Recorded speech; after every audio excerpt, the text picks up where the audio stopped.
Magandang araw po. Ako ay isang 16 years old at estudyanteng babae.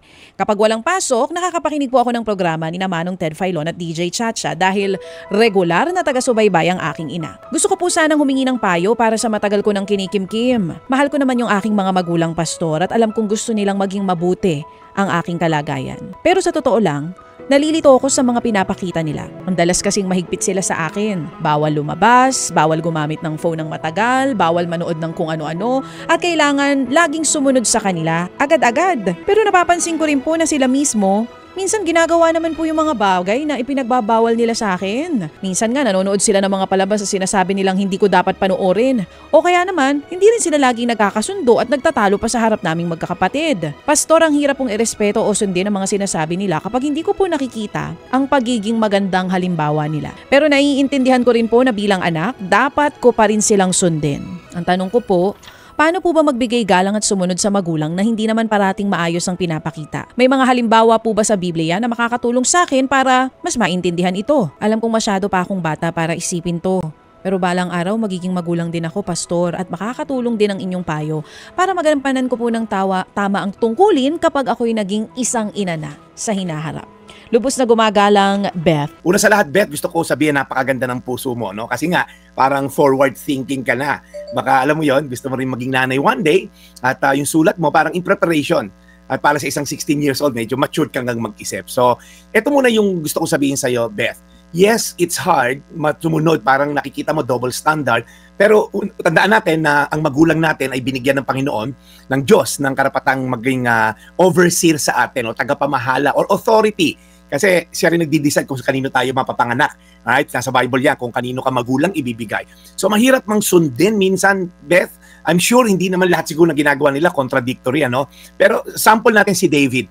Iginalang niya yung authority ng isang hari over him, si Haring Saul, okay? Despite sa gustong gawin sa kanyang masama, pero iginalang niya kasi yung mindset niya, itinalaga ng Diyos ito over sa akin bilang aking hari. So, igagalang ko yung position niya, kahit yung the person behind the position, alam mo yon, medyo may konting lapse. So, ang paggalang ay hindi laging base sa ugali o treatment sa ibang tao, kundi sa posisyon na binigay sa kanila ng Diyos.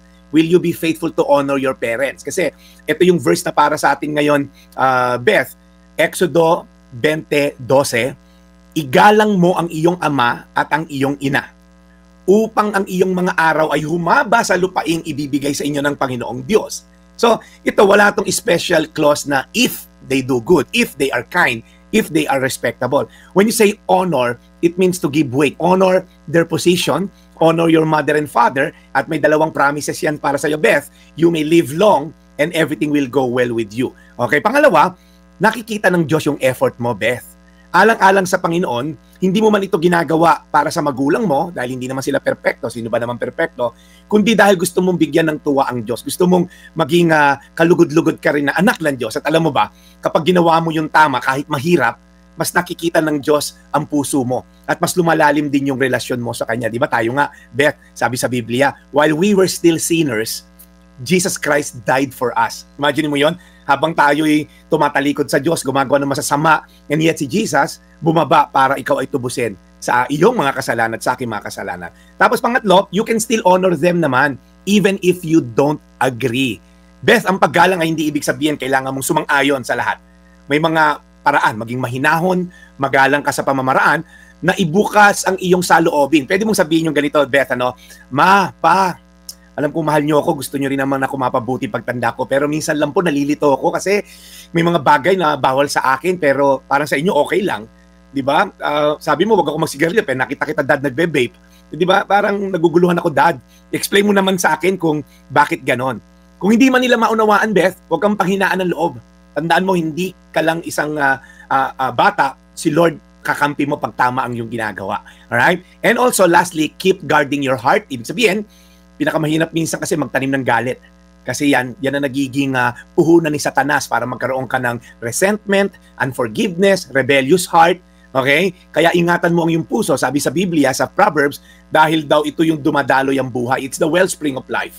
Kaya Beth, kahit mahirap, patuloy mo lang piliin yung kabutihan. Pagdasal mo yung mga magulang, yun ang pinaka-powerful tool mo. Kahit hindi mo sila minsan maintindihan, pero habang binabago ni Lord ang puso mo, binabago rin ni Lord ang puso nila. So hindi mo agad ito makikita.